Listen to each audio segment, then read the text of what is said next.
Look who's back. I'm Sharon Reed. This is Indisputable with Dr. Rashad Ritchie. And I can say it again. Look who's back. We're together again. Jackson White is here. Politics and paper. You're a filmmaker. You're a consultant. You're an international traveler. Where are you today? What have you been up to?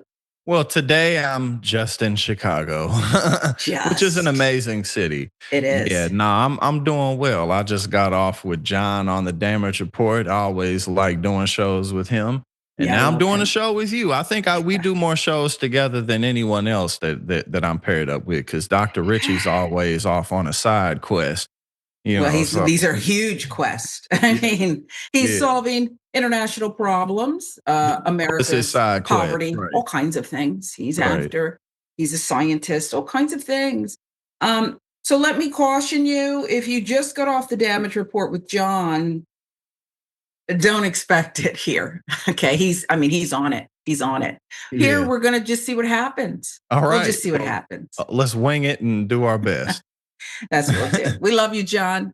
I try to be buttoned up for his show, but well, he's a kind host.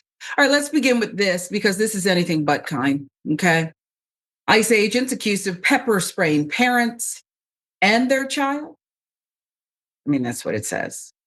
An Illinois man who states that his U.S. citizen family, including his 1-year-old daughter, were pepper sprayed in their car by ICE. And I just want to pause right there. And I'm not going to do that. I always say that. I'm not going to do this throughout the show. The fact that he has to lead with U.S. immigrant family as if pepper spraying a child is okay, no matter what your citizenship. These are the times. Trump administration's horrific and cruel ICE rampage is still playing out across the country. Families, children, and the elderly, yeah, seniors too, have all fallen victim to an ICE raid. I would title this No Limits, proudly. Not even a 1-year-old baby safe from ICE. Let's give you the detail. Video of the encounter outside a Sam's Club in Cicero shows Rafael Veraza clutching at his face. What's wrong with him? Well, we'll tell you. It was right after he allegedly was sprayed through his open window by a cloudy substance. It was fired by a masked agent from a pickup truck traveling in the opposite direction. Our friends at The Guardian filling in the details for us. Barraza, age 25, telling reporters his wife told him to stop their car because she, their daughter, and sister were also hit. Images show the aftermath of the episode with the girl in distress in her mother's arms, her eyes streaming. My daughter was trying to open her eyes. She was struggling to breathe. I have to. Folks, this could have been fatal. A 1-year-old, a baby? This could have been fatal. Homeland Security Department, DHS, denied the incident had taken place. Is this fake news? Is that what we're doing here? So this man is 1-year-old baby who's a hell of an actor. Can kids get an Oscar at 1? No speaking lines? They're all faking. They've all made it up. Assistant Secretary of Department of Homeland Security Tricia McLaughlin stated this: no, there was no crowd control or pepper spray deployed in a Sam's Club parking lot. Though over the weekend in Chicago, law enforcement was shot at, bricks thrown at them. They were rammed with vehicles and other attacks. She has a link there. She says, well, it's more information she claims on a multitude of attacks. Now, look, it could be, but by now, we can't take their word for it, right? They did that, not us. We're just, I don't know, people with at least half a right mind to know that you've lied a lot. We're not protesters. We were not even attacking them, Barraza said, adding that he decided to abandon the shopping trip and drive away when he saw a helicopter hovering overhead and heard honking car horns as well as sirens, suggesting to him that ICE operation was underway. That's become the norm. People warning their neighbors that It's about to go down. Be careful out there. Meanwhile, when not allegedly pepper spraying children, a baby, ICE is putting bounties on people, apparently, incentivizing agents to hunt down people for extra compensation. This was sick when an NFL coach was accused of it. Remember Sean Payton? I mean, you remember that, right, Jackson? It was sick, right? Hmm. When he was accused of putting a bounty on play, you could get hurt, end a guy's career. But this is outside of the arena. In fact, the everything within these borders, and apparently outside of these borders, as you shoot down fishing boats that you claim are drug runners. This is everything is within bounds to you in this administration.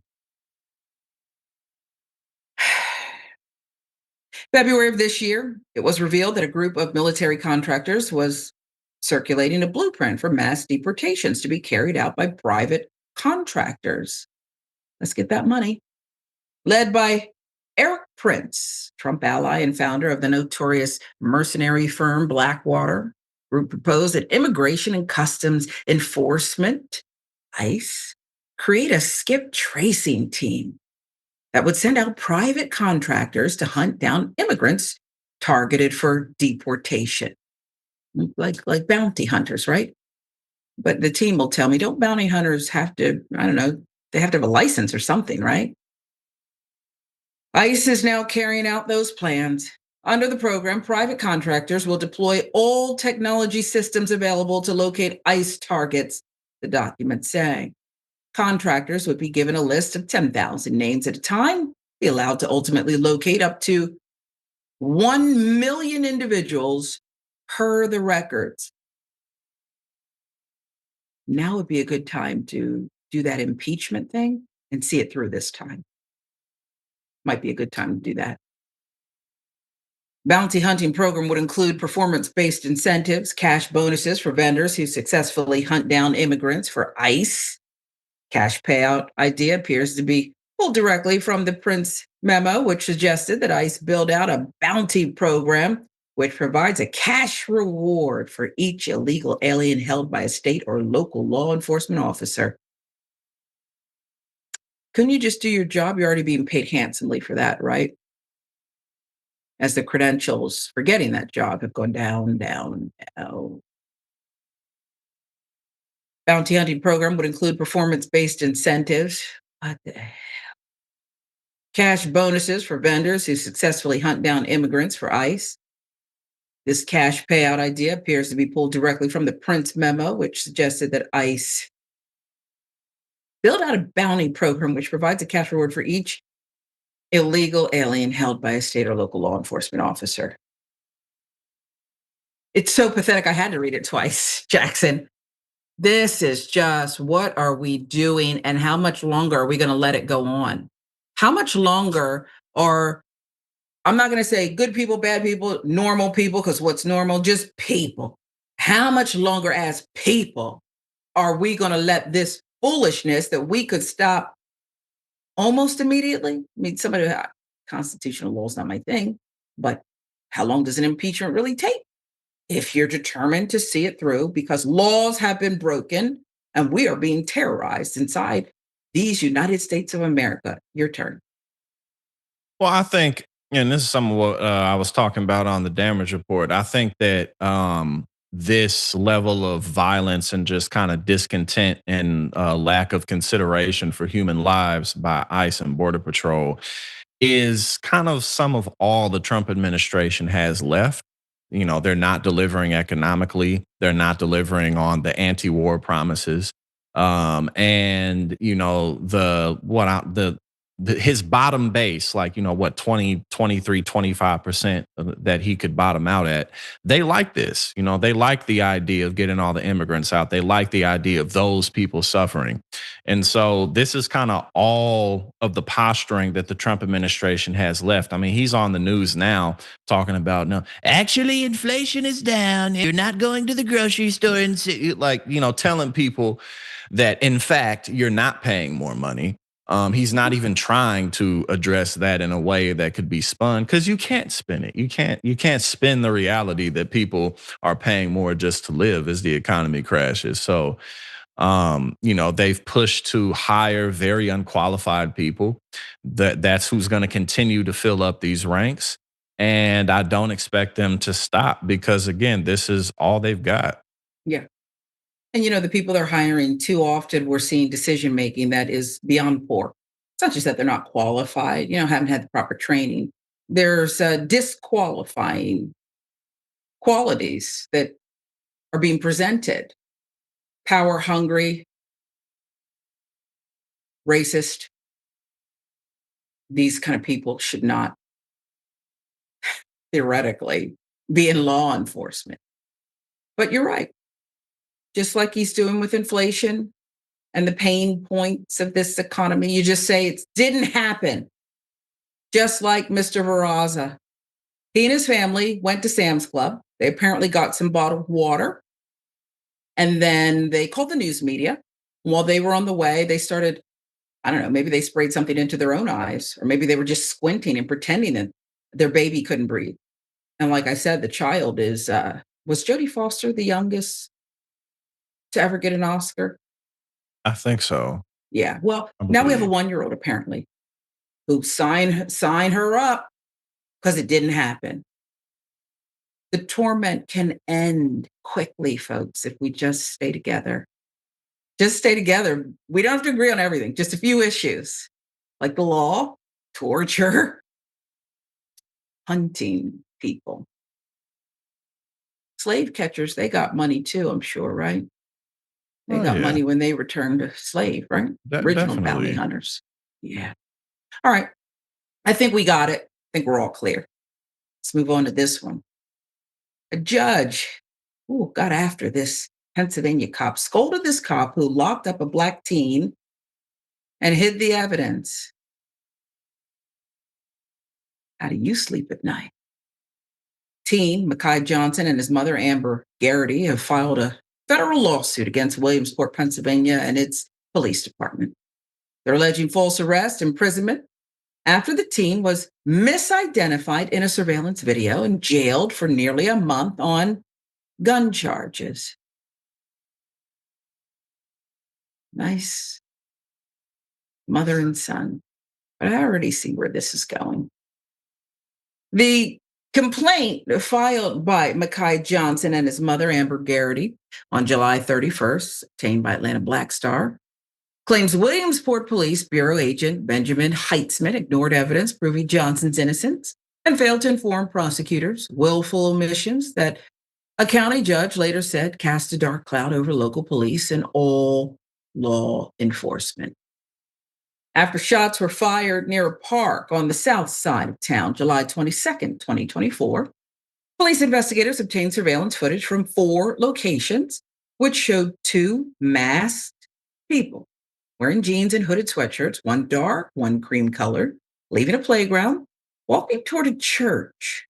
Moments later, a single gunshot was heard. One video showed the 2 masked figures fleeing from the church parking lot. In one 4-second segment, the person wearing the cream colored sweatshirt is seen running with what appears to be an object concealed in the front pocket of their sweatshirt. Their face was mostly hidden by the hood and mask, with just the bridge of their nose and hairline visible, the complaint says. So, based on that snippet of video, the lawsuit says Agent Heitzman wrongfully identified the masked person as then 17-year-old Makai Johnson, who lived with his mother nearby. Heitzman wrote and obtained a sealed search warrant for the Garrity residence based on that video, saying he recognized the teen and his dreadlocks. You dreadlock expert now. And a bridge of the nose expert. I mean, you have to be a dreadlock expert. Is there such a thing, Jackson? I mean, yours are unique, but you'd have to be an expert, right? And also a bridge of the nose expert. Remember, mask, hoodie.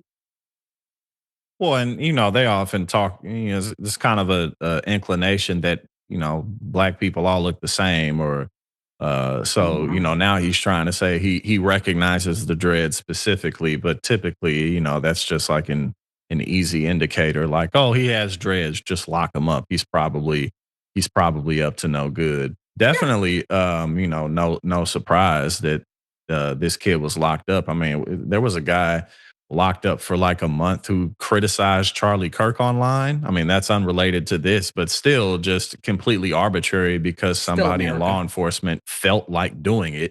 Sure. So that's all this was, is just a Yeah. completely arbitrary decision. So that whole thing where they tell us, innocent till proven guilty, due process.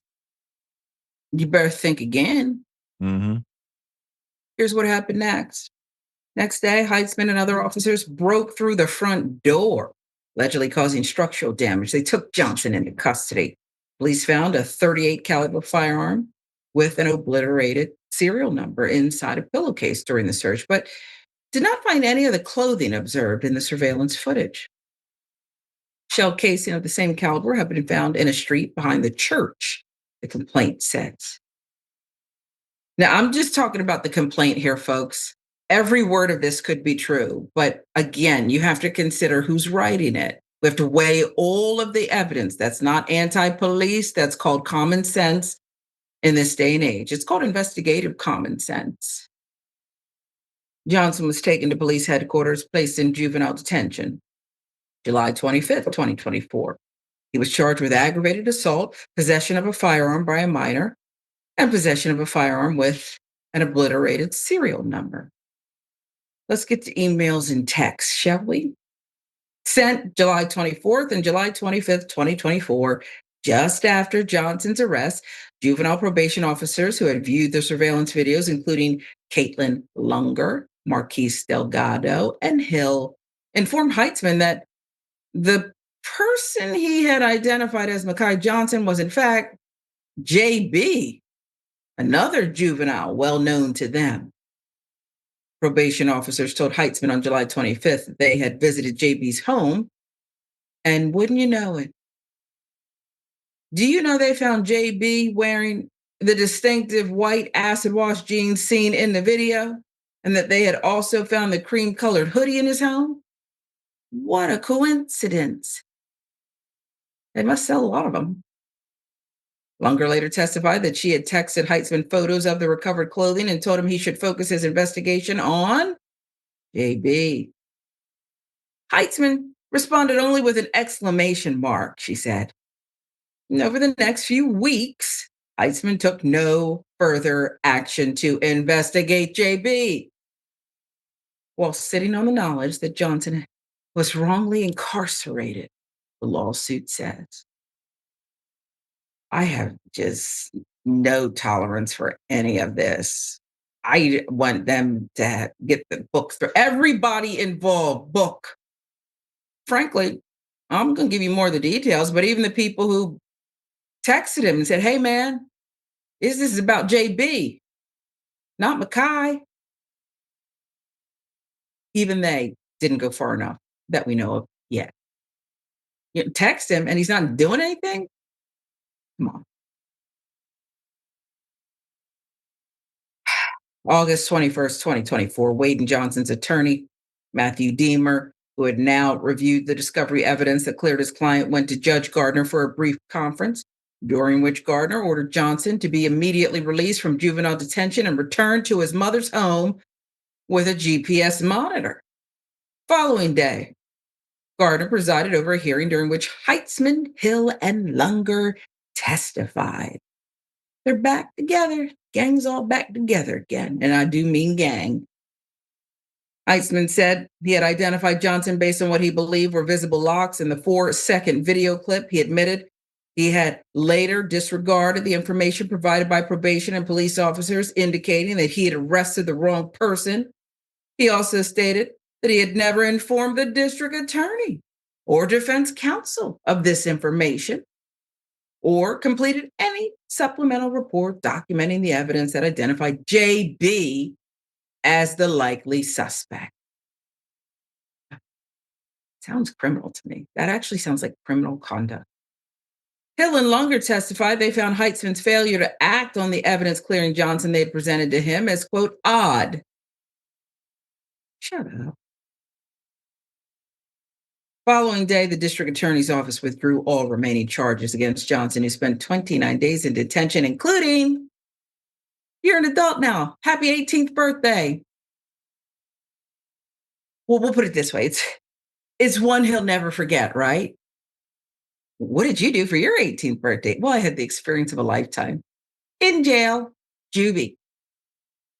In the scathing opinion dated September 24, 2024, Gardner wrote that it was indisputable. I like that word. It was indisputable that Heitman failed to disclose to either the Commonwealth or defense counsel that he obtained independently corroborated information that he misidentified Johnson after he drafted and executed the search warrant and before both of his subsequent court hearings. Williamsport Police Bureau demoted Heitzman from agent to uniformed officer. Would you? I can go no further. Now, here I have to stop again. Isn't the sentence supposed to be Williamsport Police Bureau arrested Heitzman? Why are you demoting him and leaving him with a badge and a gun? Duh. Because you must endorse this kind of thing. Federal lawsuit includes 11 counts against Williamsport Police Bureau, Heitzman, Hill, City of Williamsport, Lycoming County, Juvenile Probation Officer, the office rather, including false arrest, false imprisonment, conspiracy to violate civil rights, intentional infliction of emotional distress. I can't even stomach this clown. A clown. We'll give you updates as they're made available. I don't know what's going to happen in federal lawsuit during these times. But again, we've been trained to focus on the lawsuits, the wrong. This is criminal behavior by the cop, the institution, indeed. This is systemic. They didn't fire him because, look, it's one or the other. He's either fired or you're with that filth.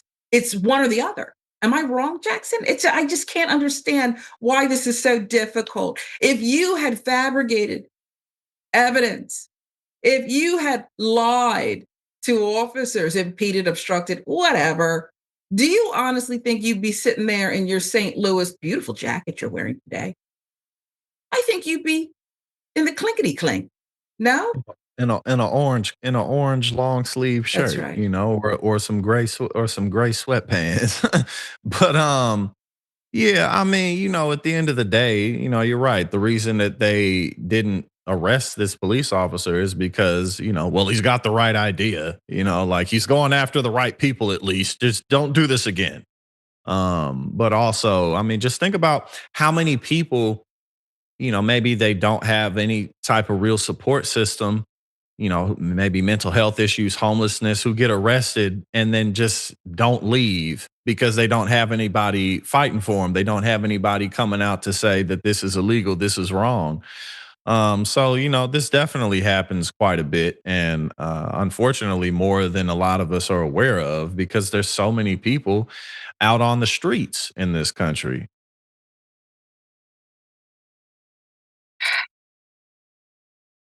Look, if the goal is to keep us safe, you're failing at that. And I don't know if JB did this or not. I know he's wearing acid wash ripped jeans, and you can tell me if that's fashionable or not. Otherwise, I'll put that as a crime as well. Okay. Is it the proper outfit or not? I have no idea. Okay. So we're going to hit him with that Probably infraction not. too. Okay. Probably Okay. not. So But that's, yeah. for all we know, that's all that he did that night. But we know that Makai Johnson wasn't there, okay? Wasn't him, okay? Fashion police, Heitzman. Let's get to the next one. So we mean it when we say we don't want you to eat. We mean it when we say we want you to be hungry. We said what we said. And if you're feeding people anyway, there's a problem here. Speaking on behalf of the Trump administration. Trump administration demands states undo SNAP benefits. Let them starve? In a cruel and Trumpian fashion, Trump administration is now demanding states undo full SNAP payout. This continues the back and forth battle between the White House and poor Americans. Doesn't seem like a fair fight. As a reminder, 42 million Americans depend on SNAP benefits so they do not go hungry. Did you know that a lot of veterans, their families also depend on SNAP? And I hate that I even have to mention that because it's not putting one group over another. I'm just saying that for the people who love veterans on this day, I feel it's important to inform you of that. We would like to make it very clear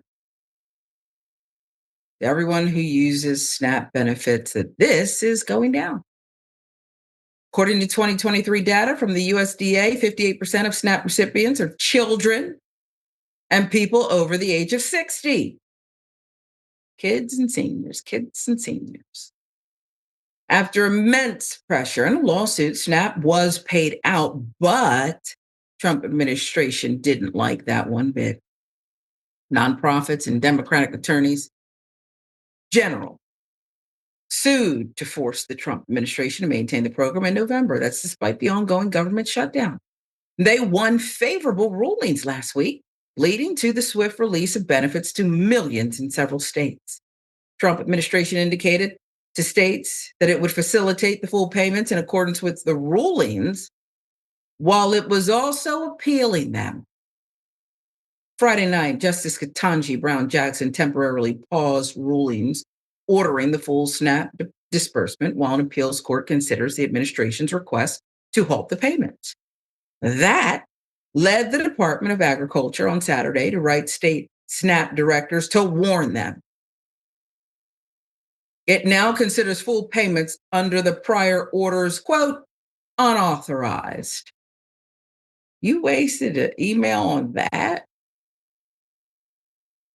Patrick Penn, Deputy Undersecretary of Agriculture, wrote to state SNAP directors, to the extent states sent full SNAP payment files for November 2025, this was unauthorized.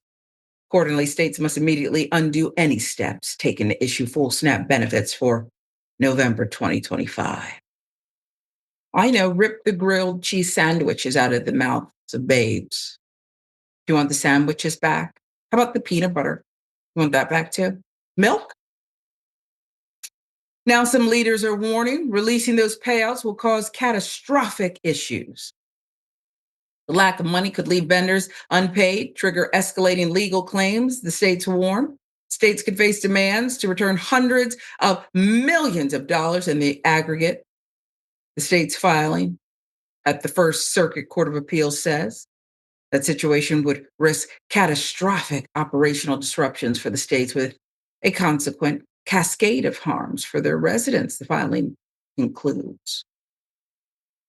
This is, well, it's a great example of you just don't give a damn how you look, do you? You really could care less that you are quite literally trying to keep kids and seniors from having some meals. I'm not even gonna put the word proper in there, Jackson. They don't give a damn. What say Mm-mm. you? Yeah, no, they really don't. The courts had to drag them kicking and screaming in order to release anything at all. And even before dealing with this shutdown, they already decimated SNAP. The working requirement age was 18 to 54. Now it's 18 to 64. The people who were not required. Well, the work requirements didn't apply to people who were homeless, which most of them work. Also, it didn't apply to veterans. Now it does apply to veterans and also people in the foster care system. You also can no longer deduct your internet expenses from your monthly income, which is some of how they calculate, the amount of SNAP benefits that you get, which, pretty much everybody uses their internet all day long, whether it's for work or just to be connected to their home appliances. So, Homework. there's already been such a drastic effort to minimize people's ability to just have the nutrition that they need, but also, how much they were willing to also hurt the economy because if people don't have their food stamps, then that's less money being spent, at grocery stores and things like Mhm. that. So yeah, no, they don't care. And these, really are the ideological nutcases that have taken over the party. Like, they really believe like, oh, government doing this type of stuff for people is wrong. The end. And they do have disdain for those who need them, even though the majority of people on food stamps are white Republican rural voters. You know what I'm saying? Like, but Well, who it doesn't cares make a about the difference. truth? I Who mean, now cares? you're trying to bring facts into this, and I'm going to Right. ask you to stop. Yeah. I'm You going know, to ask you to pause that and let's get to pesky SZA. truth. Okay? Yes. Let's get to SZA. And we're not interested in facts, Jackson. I don't know why you thought you were coming on the show today to present them. We're going to Yeah, get to I was SZA. tripping. Yeah, I guess I'm you were. just, I was. SZA is one celebrity trying to lend a hand. On the West Coast, the singer has partnered with LA restaurant John and Vinny's to give meals to SNAP recipients. I love her. She's my daughter's absolute favorite. She sings about things that speak to a woman's soul. And now she's really giving food, feeding the mouths and the souls of so many who are going without. SZA's initiative, Not Charity, which is helping power this action, is dedicated to nourishing underserved communities through holistic solutions. That's according to a statement the artist posted in May. That month, she wrote that the organization used proceeds from her cosmetic brand, Not Beauty, to support community fridges in LA. An artist run mutual aid program in New Jersey called A New World in Our Hearts, and healthy food and direct support in St. Louis, Missouri. So, a member of the music world, Hollywood, yeah, it says it was in a popular movie, right?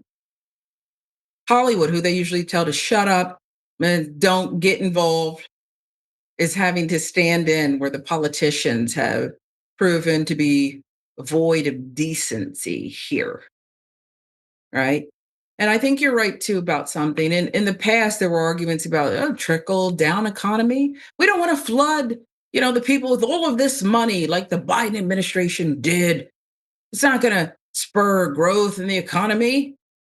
Now it's just turn it off, turn the faucets off. Don't let anything flow. We'll just keep it all for ourselves. Well, we have truffle mac and cheese down at Mar-a-Lago. I'll give you the last word. Yeah, we have truffle mac and cheese at Mar-a-Lago, and we're building a $300 million ballroom that nobody asked for and that nobody needs, and that's absolutely hideous. So, the ugliest, just gold and white everywhere. But a discussion for another time. But yeah, this is just completely callous. And also, I think Tyler Perry he gave some money for He's SNAP always benefits as there. well. Tyler Perry's always there. Yeah. But I mean, like this is not sustainable through philanthropic efforts. You know what I mean? Like this is stuff that the government is supposed to handle. And if you don't want so many people on SNAP benefits, then we can start by like, raising people's salaries and wages. But can't have that, can't have that. No. And to think about it, it used to be that those who needed assistance, it was temporary. They actually, people, this whole thing about, oh, welfare queen, people want to work, contribute, and feel good. All right. It's not out there. If you have to teach during the day and drive for DoorDash at night, if you're lucky, okay, that's not the American dream. That's not even called getting by or living paycheck to paycheck because you got one incident, one flat tire, one asthma attack. You're diagnosed with diabetes, you're done. Hmm. Okay. Give me a break. Truffle mac and cheese while the people starve. Sick. Sicko behavior. This is Indisputable with Dr. Rashad Ritchie, Sharon Reed, and Jackson White are in for Doc today. We appreciate Doc. We appreciate you. We'll get to some of your comments and much more. Many more stories to come in a moment.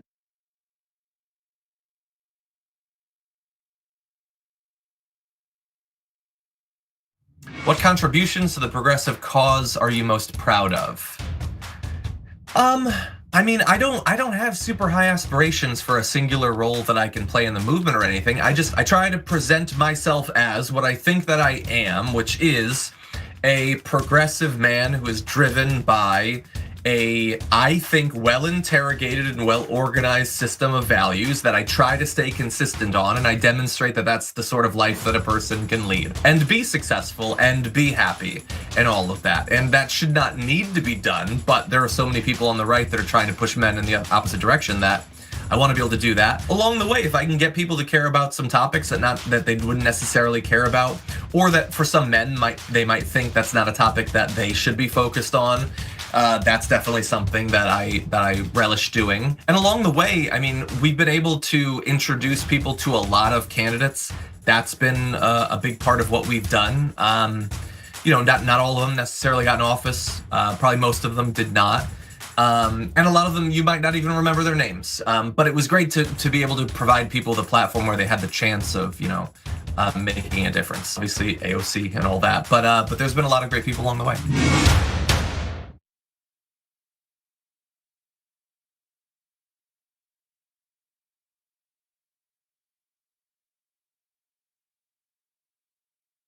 In the bonus episode for the members, we do some inside baseball. We're gonna look at John's desk. Nice little spaceship here. Nerd. But it is kind of look cool. Who has Legos? Oh no. He's taking apart a keyboard. Who has a mouse pad that's this big? He's got a dog with a nose that you can hang something on. You know what this desk screams to me? Nerd. And that's how we like him. We love Johnny Pie. He's got his own personality like everybody does at TYT. Come meet us all in the bonus episodes. TYT.com/team. David Sorrell, Anita Turner. Adam Green drop by. Charlemagne. Congressman, great to have you. It's great to be with you, Chang. Your show is a great thing. You're informing people. A lot of the shows that I live on, my CNN, my MSNBC, and even Fox, and any of the other shows, NPR, they are so quick to decide that they know what this building means today. The one thing that I hate that politicians do, they talk about the people they should be talking to. Do they have any idea that they're the establishment and that they're hated, or do they not realize that at all? People are so deeply in their little universe. I think it's very easy to not really question what you're doing. Voters have a right to ask questions of any nominee, whether they're independent, Republican, or Democrat. The system is duopoly that suppresses competition. How is it the year 2024 and we're still like, maybe they'll talk about paid medical? Like how is that like at one level it's like, good, what we're talking about it now. You're like, it's 2024. And that's always been the critique, that your critique of us is, well, you guys give good speeches, you put out good tweets, but you're not wielding actual power. Now we're starting to. My favorite news platform by far. It's not even close. It's about a country and a principle, and that's what you and I both worked to achieve. And I'm so glad that at least half the battle has now been won. If you want to go really hear what's going on honestly, you should tune into the Young Turks. Thanks for doing such a great job. Please keep it up. Hang tough. Yeah. That makes me so happy. Oh, I like making you happy. I didn't know about This that. is a happy Anna Kasparian. You're welcome, YouTube. Join the Dragon Squad by becoming a YouTube channel member. Click the join button below or sign up on tyt.com/join to get access to fun emojis, a member-only chat, exclusive shop TYT designs, ad-free watching, and so many other amazing perks. Plus, you get bragging rights for being part of the coolest community on the internet and help us drive real positive change in the world. The Dragon Squad awaits, so join today.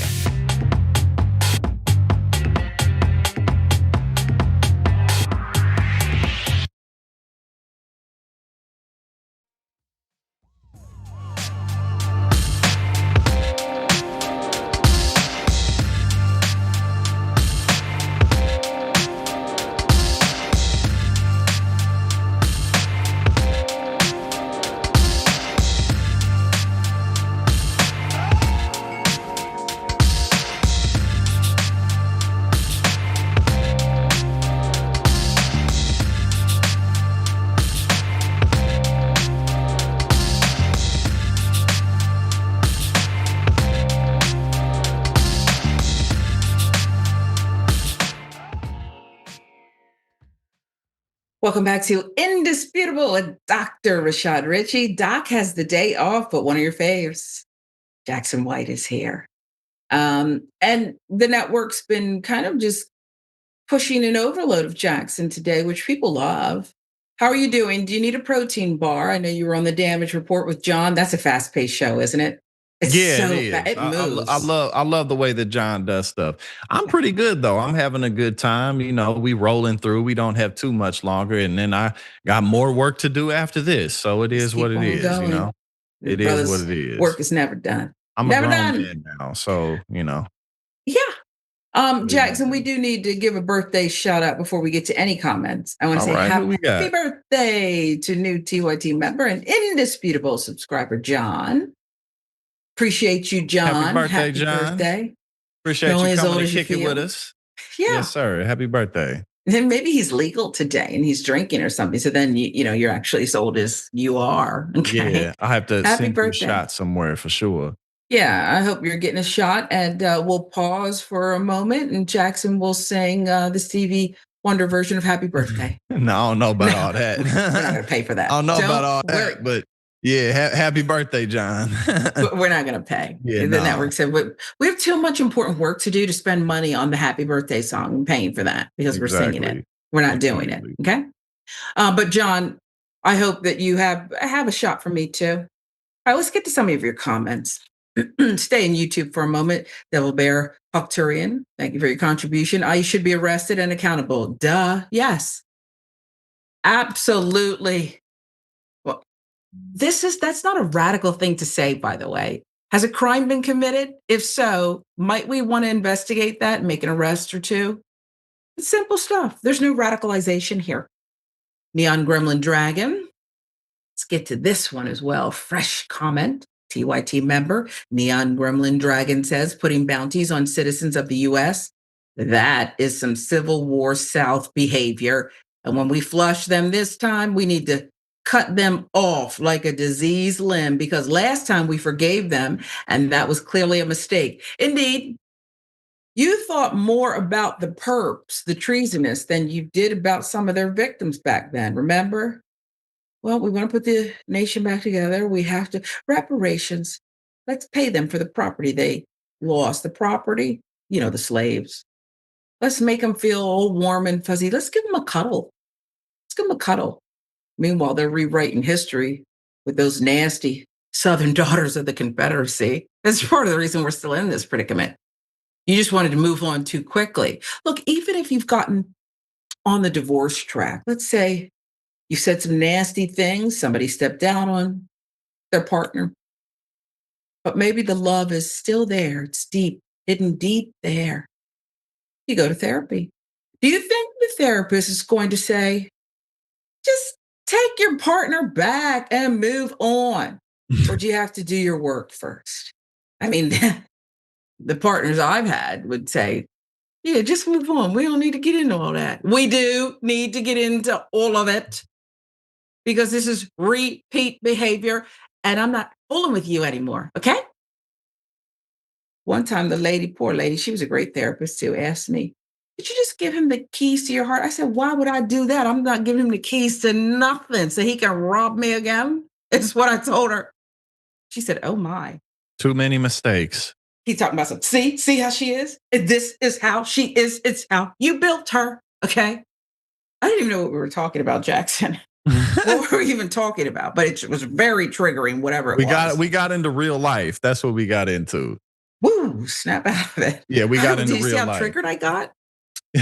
I might not be ready for a new relationship yet until I can stay on message. That scared even me. Just got a breaking news update that we're sending more warships to Venezuela. So, maybe a story for later on, but there we go. More war. Got to protect America. Mm-hmm. Got to protect America, huh? Yeah. Will you stop the lies? I'll give you one more comment this round, and then I promise we'll get to more. Care for one another, says TYT member. I don't understand why there wasn't a fight against the expansion of ICE. ICE was not created through state legislation. It was established by a 2002 federal law Homeland Security Act as a result of the September 11th attacks. That was just about 25 years ago. Thank you, Care for One Another. Again, why do we keep allowing this? And listen, 9/11 scared the hell out of everybody. It still haunts me where I was. I was actually reporting in Philadelphia at the time.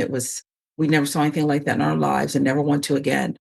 But it also was a gateway to us giving up everyday rights. And look where we are now, expanding the power of the presidency, acting unilaterally. Okay, kept us safe. Planes didn't go into buildings anymore. But at what cost? Let's get back to our next story here. Do you do yoga? I often said I should try yoga. I heard it's good, healthy for the mind, the body, the soul. It's something to de-stress you, make you feel good. Zen, right? What's that? Downward dog. Downward dog? Is that yoga? Yeah, that's yoga. Yeah, I'm not quite flexible, but I heard it's wonderful for your soul. It is. Unless a Karen shows up at class. I wish a Karen would. You want to call the police on them for having a barbecue on a Sunday. I feel free! Back off! I'm going to tell them there's an African-American man threatening my life. You said, huh? Do you have a place to stay? Are you on the streets? No. No? Do you have a place to stay? I do. Oh, and look, are you doing yoga? Yeah. Oh. I was like, man, it is so hot. It must be hot on here. I couldn't imagine. You was just going to take a picture of me or you was going to help me? Well, I was trying to figure out what to do. I'm going to delete the picture, though. I'm deleting it. Here we go. No, I don't care about the picture because I look good. I just wanted to know what you was doing. They are about to put up a homeless shelter around the corner, and okay. We're trying to get a handle as a neighborhood on how many homeless people we have. Oh, I see. Yeah, it's hard times going on right now. A lot of people are homeless. Yeah, but not me though. Hungry and everything else. But anyway, it's like, are you? I mean, this really isn't it just like hot as hell? Well, no, not the Met. Okay. Yeah. All right. 'Cause I'm sweating. Yo, I'm sorry. No, you're fine.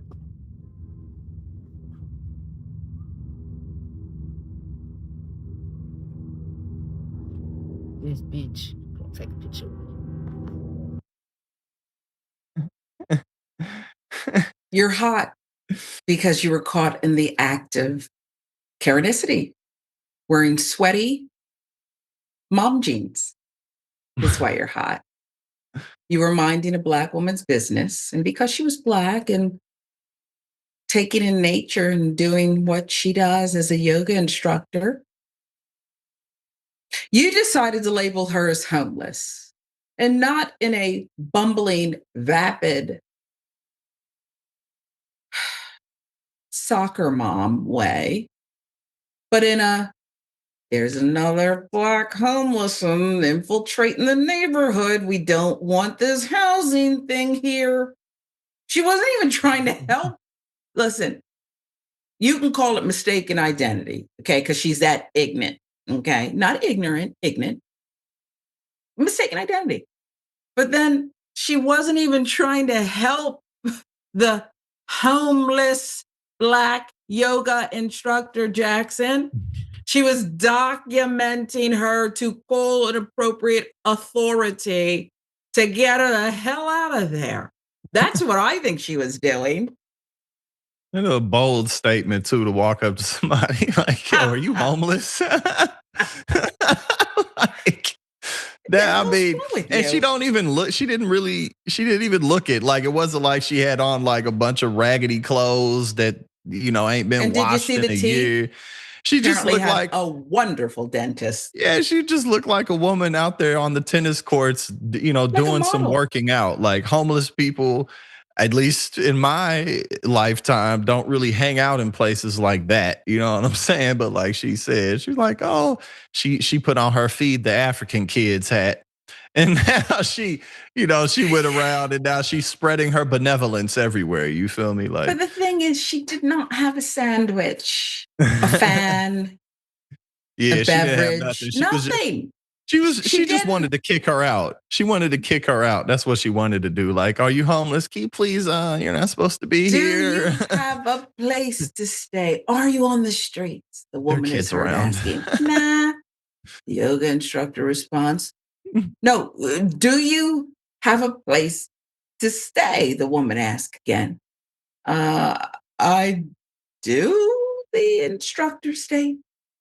Yoga teacher's video garnered more than 600,000 views on TikTok, reshared on other platforms too, where it drew numerous reactions and comments about the microaggressions in this interaction between the woman, the Karen, and the instructor.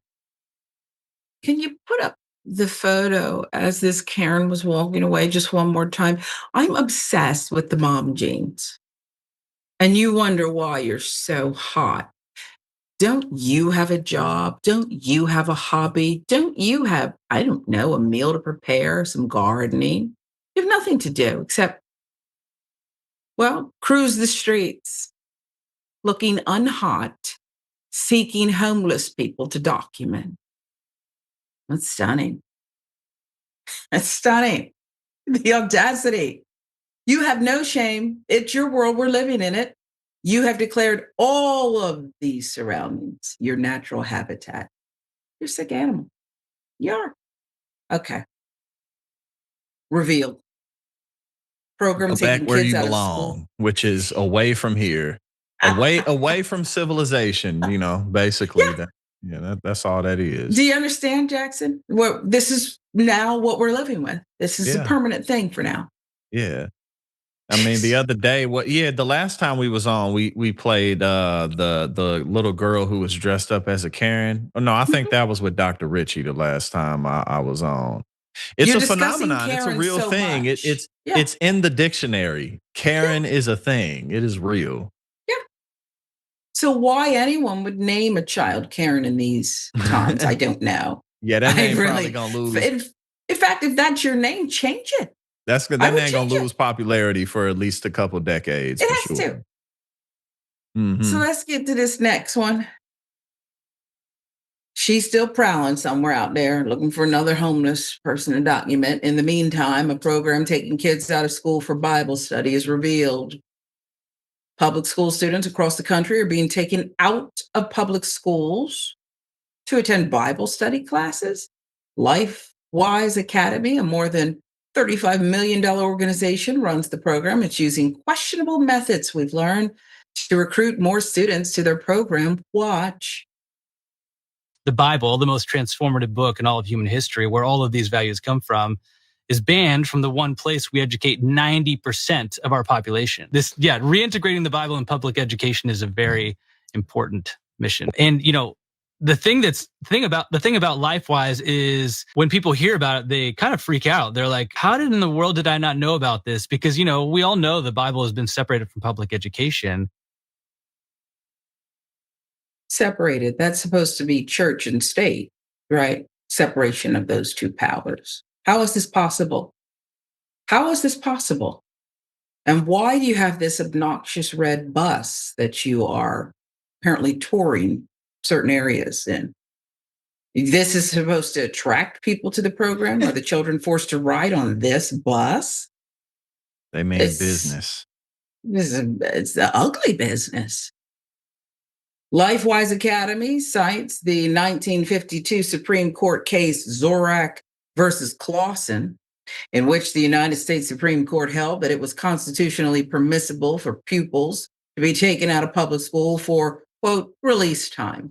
It's that amount of time where students can be taken off campus for religious studies, as long as it was not on school grounds and as long as the program received no public funding. However, some public school parents are becoming concerned about LifeWise Academy's recruitment methods. Since he was 8, Cherry Kumkrab's son, now 11, has been receiving written invitations from classmates to join them at LifeWise. She found one in his back pocket. He hates getting these notes from his friends and having to tell them no repeatedly. Family lives in the Columbus area. Training kids to pressure their friends into religious activities while at public school during school hours crosses a line.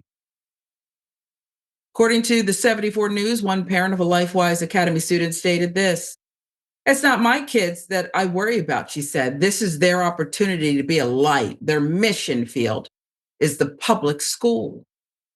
Teachers are reporting students are missing classes because of this program. Alan Limke, a retired STEM teacher from the Milton Union District outside Dayton, kept a list of the lessons that students missed every Tuesday when they left for LifeWise. They included simple circuits, building, launching foam rockets, 3D modeling, leading up to the 2024 solar eclipse when Milton was in the path of totality. He planned a month of activities, including a visit from a mobile planetarium. It's insulting. I work very hard to come up with these lessons that are rigorous and fun and important.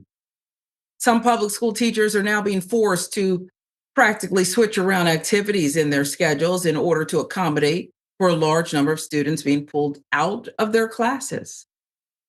In January, Penton, LifeWise's founder, joined a Christian broadcaster to discuss an unlikely competitor in Marysville outside Columbus, Killian Academy for Independent Learning, or HALE. The Satanic Temple sponsors the program as an alternative to Christian groups meeting during the school day. Organizers' intent, Penton said, is to rattle people, get districts to stop releasing students for any religious instruction.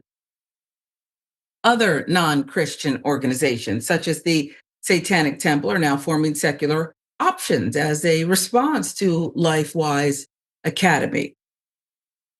Hey, look, man, what you believe, who you believe, whatever, that's on you.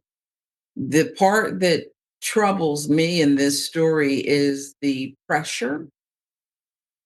And I understand what the science teacher is saying. They're missing these important lessons. Well, some people might think that their religion is just as important, whatever. But when you start sending, look, there's a reason, Jackson, and you're young enough that you probably will understand this from your school days. When you bring in a Valentine card, with the little candy that the kids exchange on Valentine's Day, what was the rule that the teacher told you? Before you bring in this candy, what's the one rule that the teacher told you? Go.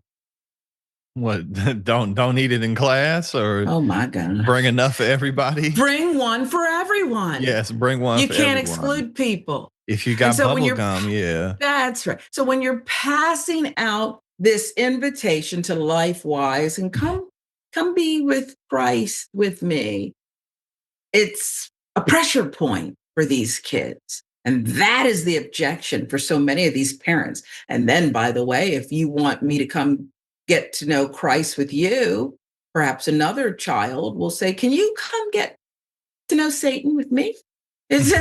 What do you believe, right? Your turn. Well, it's obviously church and state separation, but I mean, I don't see how this benefits these kids in any way for something that they could do on Sunday or Saturday, or just not during school hours. They could do it at home. They could do like youth group programs that, like Friday nights type of stuff. But hey, this is the faction that's completely taken over the Republican Party as well. We've seen this in Oklahoma with the Trump Bibles and the superintendent ordering $3 million worth of the Trump Bibles for that school district specifically. And Mike Johnson and his whole charade of being, this man of Jesus, this man of God. So it's really, unfortunately, a lot more political than it should be. But I mean, it's just kind of silly because it's like, okay, your kid's missing school to go read someone's interpretation or listen to someone's interpretation, but they literally could do this at any other time. No. The one mom said it's her kid's job to spread the light And the public school is the domain for such, paraphrasing. And so we have to miss an hour of school or however long it is in order to spread that light. You can't just you can't just come to school Bible thumping, on a missionary operation. You can't do that. That's not enough. But Well, some people believe you can, and they're going to push it. We'll see. We'll see. This is Indisputable. Sharon Reed, Jackson White, in for Dr. Richie, who has earned the day off. Much more to come, including, I promise, more of your comments.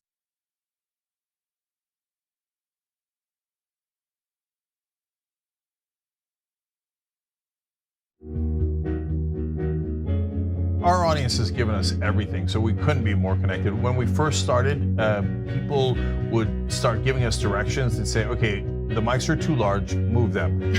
Turn them into lav mics. I mean, they were incredible. And then one guy walked in and gave us a really expensive switcher and said, you guys need this, and walked out. Okay, it's amazing. They helped us build a studio. They did a $2 million funding campaign for us. And so they really are us. We do this show together to the point where some of our hosts are even former listeners. So when we say that the audience is part of TYT, we really mean it.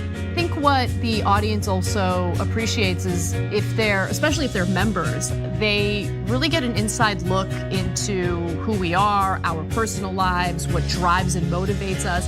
It goes beyond just storytelling. I think that what we do is allow our viewers and our listeners into our daily lives, and we give them kind of like this inside look into everything that we're passionate about and why it is that we're doing what we're doing, right? Like the motivation behind what we're doing, I think is important for our audience to know, and we're not shy about sharing that with them.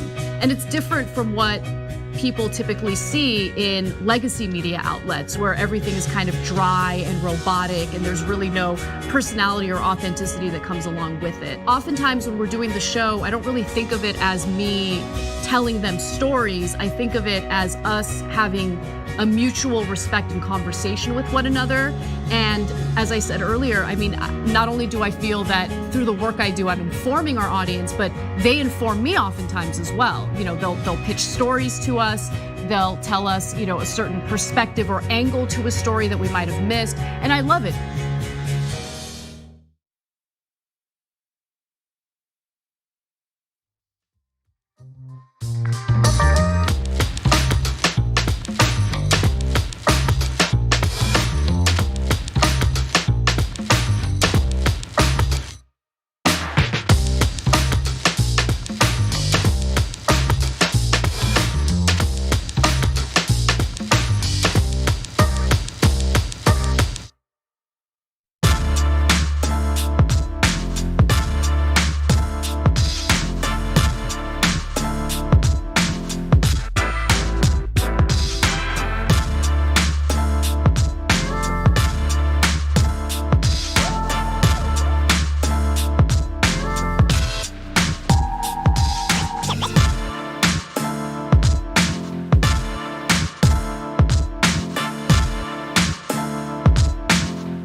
Welcome back to Indisputable with Dr. Rashad Ritchie. Doc's off today. Sharon Reed, Jackson White, just holding it down a little bit.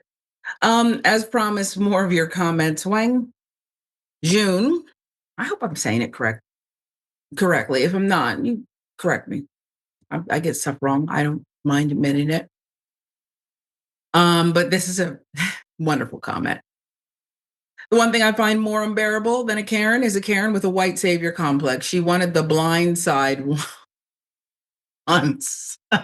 She watched The Blind Side once and suddenly thinks she's Sandra Bullock. You're not going to get an Oscar, Karen. you're going to get on everyone's nerves. Yeah. This is the blind side. She thought she had discovered the female. What was the kid's name? Michael Orr, right? The incredible footballer. Nah. Let's give you another one. Okay, when you're the leader of the country, your first priority is to not let the people starve to death. Duh. Guess you either die a Trump or you live long enough to see yourself turn into Stalin. You're right, Wang Jun. You're right. All right, let's get to this next one. Boy, that's just so true. Pick a side, will you? Either you're going to do things that are in the best interest of humanity, or you're going to be a jerk and hurt a lot of people. That's where we are. Pick a side. Families of Camp Mystic campers and counselors file lawsuits. Remember this one? It's devastating. At least 138 people died in the July 2025 Texas flash floods, including 27 campers and counselors from Camp Mystic, the children's summer camp. It was one of the deadliest flash floods in U.S. history. Now the families of multiple campers and 2 counselors at Camp Mystic who died are suing the camp, alleging gross negligence and reckless disregard for safety. Let's remind you of the parents' testimonies. This was 100% preventable.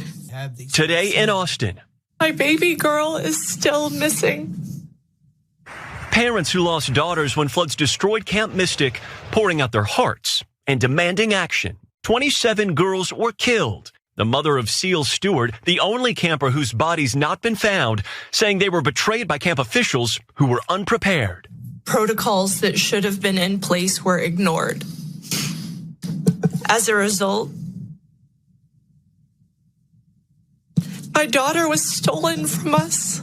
The parents supporting new legislation that would bar licenses for camps that place cabins in floodplains and require camps to conduct evacuation drills. She was so kind, the most gentle little girl who fiercely loved her little sisters and all of her friends.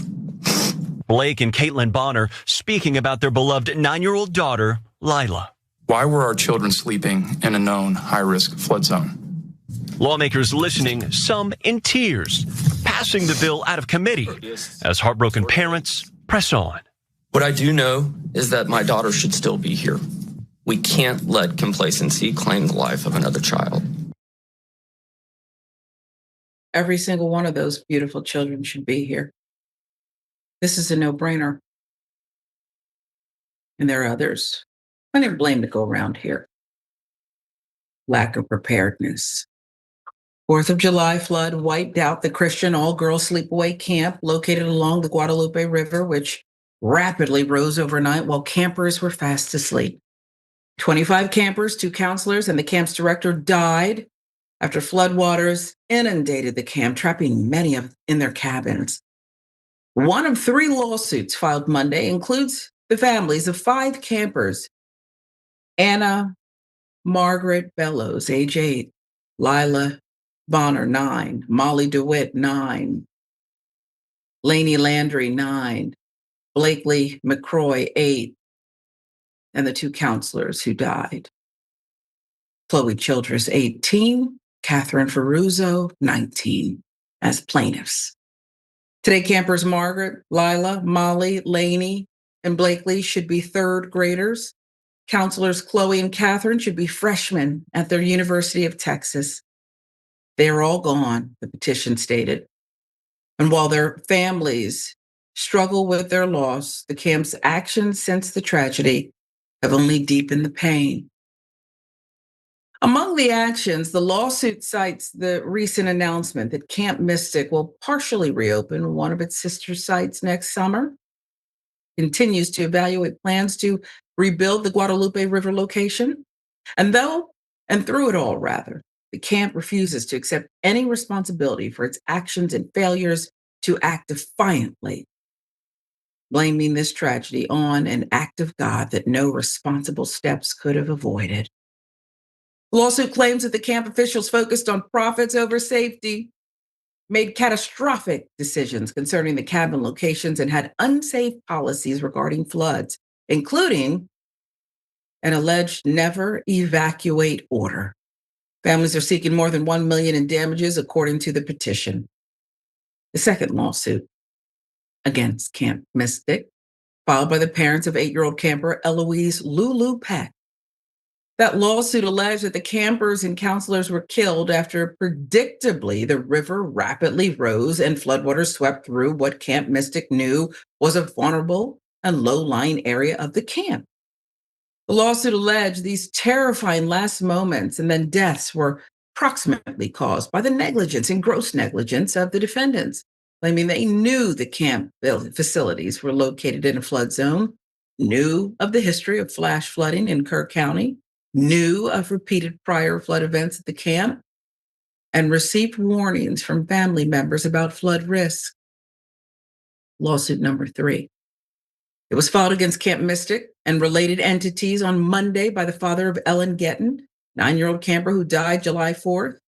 That suit names 2 additional defendants that were not listed in the multifamily or Peck family suits: William Neely Bonner III, Seaborn Stacy Eastland. In September, Camp Mystic announced plans to reopen one site of its summer camp next year. Summer program officials said that Camp Mystic's Cypress Lake, a sister site that opened in 2020, will be open in summer 2026, while Camp Mystic Guadalupe River will not be able to reopen by then due to the devastating damage sustained earlier this year. All 3 lawsuits seeking at least $1 million in damages. So I got zero sympathy. I see mistakes and willful conduct as 2 different buckets. Mistakes happen, accidents happen, right? Willful misconduct is when you place profits over people, which is what these lawsuits allege. Didn't give a damn about the most precious things. Summer camp, so many kids are familiar with it. It's a routine, a rite of passage for so many. All walks of life, too. Not this particular camp, I don't know. But a lot of people have this experience with sleepaway camp. And to know that you're entrusting your child to people who see your child as a slot, a number, an amount. To hear a mother talk about a body that's not even been found, her child stolen from her. Is that Mother Nature? Or is that a person who decide? Why does a lawsuit have to force you to have a drill that is akin to a fire drill when you are literally sitting next to a river? I got zero sympathy. I don't think these people should ever be able to operate another camp. And some of this may be criminal in my view. But then again, I'm just a lay person. Oh, that's right. I'm just a mom. What say you, Jackson? Yeah, I think that it's very fair for this institution to not be able to operate any more camps. I mean, it's not like a couple people got injured. This was a tragedy, one that could have been avoided, one that was caused by negligence. And there's just no excuse for it whatsoever. Like, what's your defense? Like, whoops, 20-something people got swept up. But this is also an issue that we're going to continue to see with the impacts of climate change and our infrastructure system It's all not being related. prepared for it. Even outside of negligence, so much of our infrastructure just isn't prepared for the additional flooding, the additional heat waves, the droughts that we're facing, the increased tornadoes, worsening hurricanes, those types of things that have already started to compound, but will continue to do so. So there's just a lot of work to do and a lot of tragedies coming in the future because we're not prepared. Yeah, and you know what? Sadly, every year kids will die, right? But we don't have to ignore what this tragedy showed us. You don't live in a bubble. Climate issues are real and they have implications for all of us, right? Doesn't matter what your party is, what your race is. It implicates all of us. It impacts all of us. And yet people want to just go fly by night. Let's go make some money. Let's and look, I want people to be able to make money, just not at the expense of a child whose body hasn't been found yet. Right? I mean, we're talking about such simple things. And then we didn't even get into the whole thing with the Trump administration and preparedness and funding and doging things that making things less safe. You're not someone who lives on an island. We all have to live and breathe the same air. We might as well all get on the same page about, I don't know, 27 people, including 25 children dying because of a fast rising, predictably so, river down in Texas. It's asinine to me. This is Indisputable. Doc has the day off. Sharon Reed, Jackson White filling in today. We're right back.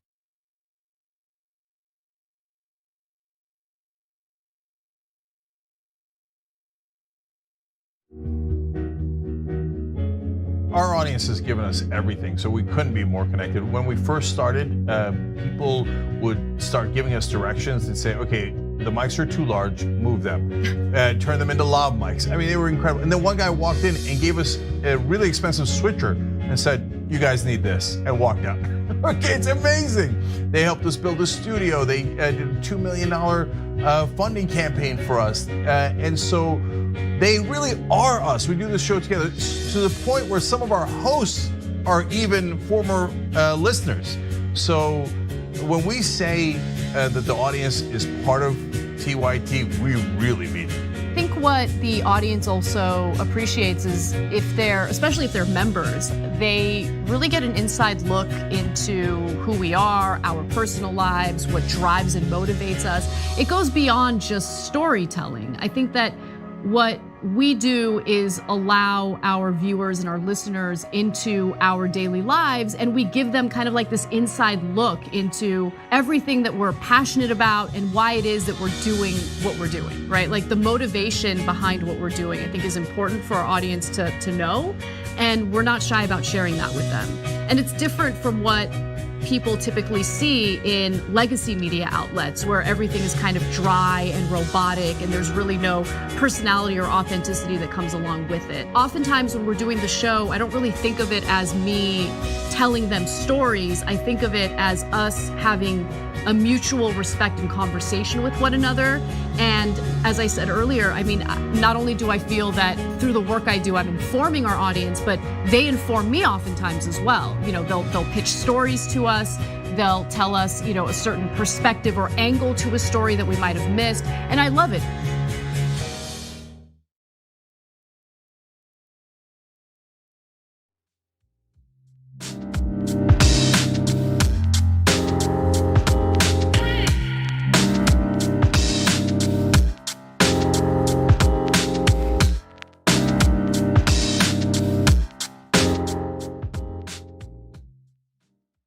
I wish they would include the breaks so that you could hear the things that we talk about. We were talking about, among other things, the expense of the cellular service. Look, it's time to cut costs and get real about it, okay? It's good service too. And there's a twist. Noble Mobile. It is just, it's a phenomenon. I think I might partake in this. And here's why. TYT and Noble Mobile are teaming up to help you save money and take on the big wireless companies that are ripping you off. They are. Noble Mobile is the only wireless plan that pays you to use your phone less. And I did check, that is accurate. Okay, I thought, now why are they putting that in there? Making promises you can't keep. It's a promise that they're keeping, okay? Switch to Noble's Noble plan. Get unlimited data for just $50 a month. For any data you don't use, here's that twist. You get cash back that you can spend however you want. Stop letting your unused data go into the pockets of billionaires and shareholders. Can I tell you I'm signing up today? I forgot yesterday. I'm actually going to do this today because what I'm paying is ridiculous. It's not all about me, but I'm telling you, you know what I'm talking about with these mobile plans. Switch to Noble, take control of your data, save money at the same time. People who switch to Noble save an average of $500 to $1,000 a year on their phone bill. Wow. Switch to Noble today by visiting go.tyt.com/switch. It supports TYT in our mission of delivering true independent media. Again, that's go.tyt.com/switch. Look, why not cut the cord with everything? Get this plan. Why not? I don't have to keep doing things the old way and paying. I feel like I'm being extorted with some of these companies. That's my opinion. Don't come after the network. They've been known to do stuff like that. Okay, let's get back to our final stories. Like this one. Golden Voice, a chart topper. At least you charted, we'll say that. A woman has received backlash for creating an AI singer that charted. Uh-oh. Gayle King would grill the creator behind the AI artist. You try saying it. AI artist. Let's watch. That voice has been heard by millions. Just loyalty. But the singer Zanaya Monet is a product of artificial intelligence. And her creator is 31-year-old Talisha Jones. They thought Zanaya was a real person.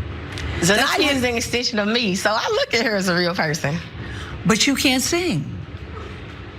So she's not a real, in that sense, she's not a real person.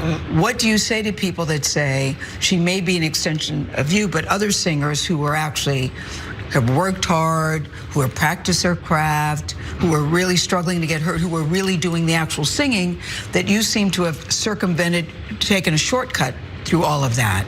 I wouldn't call it a shortcut because I still put in the work. Because people thought, okay, if she's an AI singer, what if it isn't a black woman?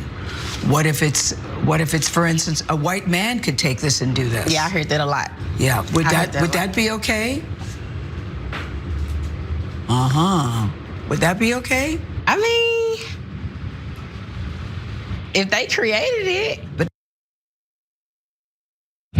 I found myself obsessed with some of Gayle King's questioning there. I mean, over the course of music history, do you know how many times a black voice was behind a white sound and sold out, chart topped? One swiveled their hips and stole a lot of music and ideas from black artists.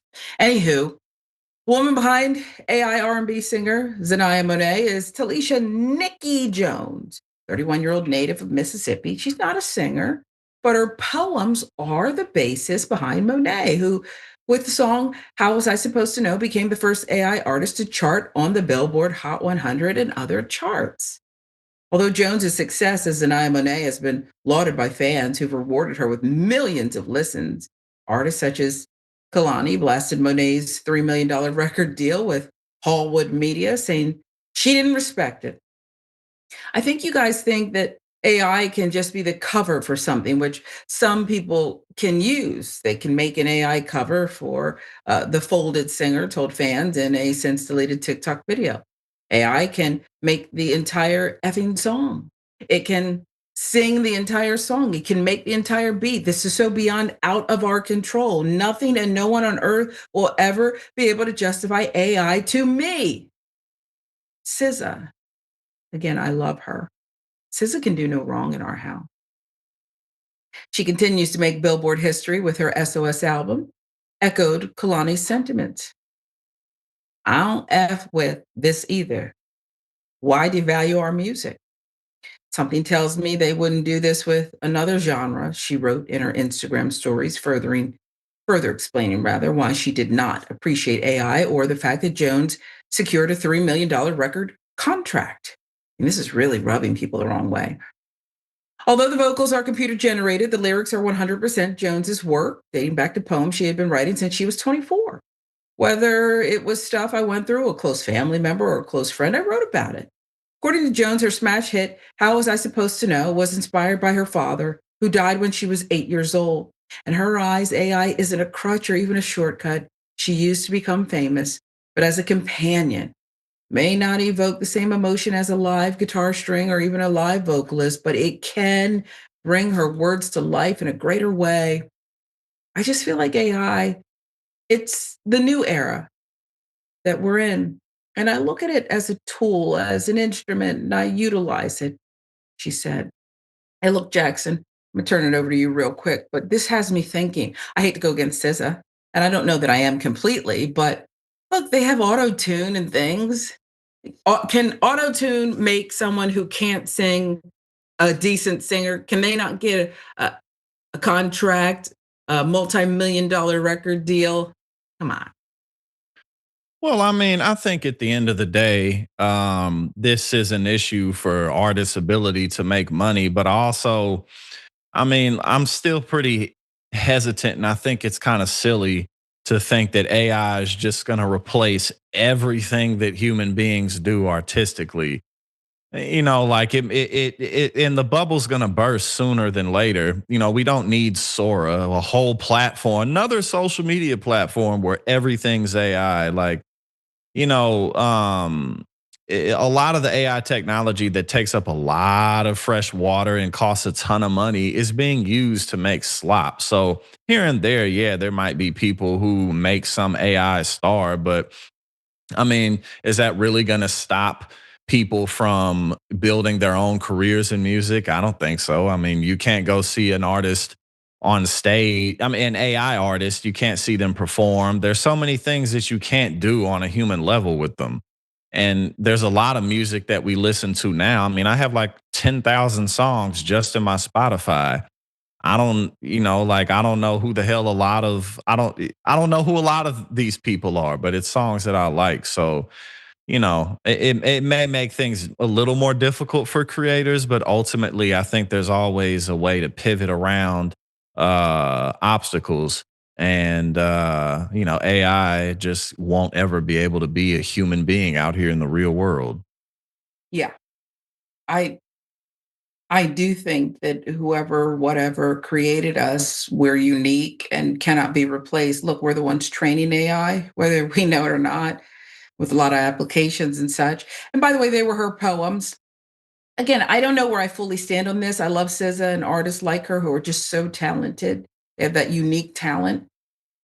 But where do you draw the line? Like I said, auto tune. Let's stick with the subject of AI, shall we? A woman has been using AI videos of Black people to defend her anti snap post. Here's Teray breaking it down. Wait. Brittany used AI Black people in her argument? What? Your whole argument was that you can't be racist because all these Black people you found on the internet agreed with you. But it turns out all those Black people who agreed with you are AI. You really said, all these Black people agree with me, huh? And none of them were actually people. Because I criticized a Black woman using food stamps to buy junk food, I'm a racist? What's that make all these people? But I hope they do dismantle the whole SNAP benefits program. Get up and get a job or go get a better job. It is not the government's responsibility to feed you. Even the original video you used of the Black woman shopping was AI. That proves that you know the value of using Black people and Black imagery to demonize SNAP.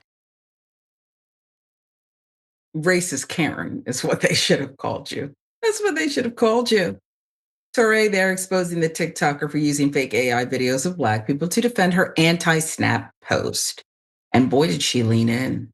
So many conservatives online have been posting videos mocking people using SNAP. Some have resorted to using, well, as we said, the fake AI videos of Black people to illustrate their point. I mean, if there are... Here's my question. Why can't you find any real the Blacks out there to support? We're not monolithic. I just find it very curious. As this TikToker explains, it's a lot more widespread than you think.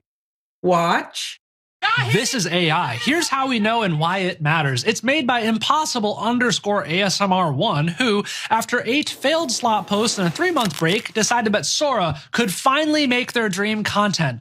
Videos of black women trying to use EBT in places it's not accepted. True creativity unleashed by AI. The shutdown created an opportunity to have them yell at the camera, but it's not till the whole family's back there that the full racist stereotype is fulfilled. This is rage bait and will get angry commenters who, when they learn it's AI, will say, oh, but it's true anyway, which of course it's not, and that's cope for being played. They were so played they didn't notice the kid missing half an arm while the other kids are frozen in place for no reason, and these down here are warping together. They were too focused on this fake AI person cramming in a script that they used 3 other times for their other fake AI people.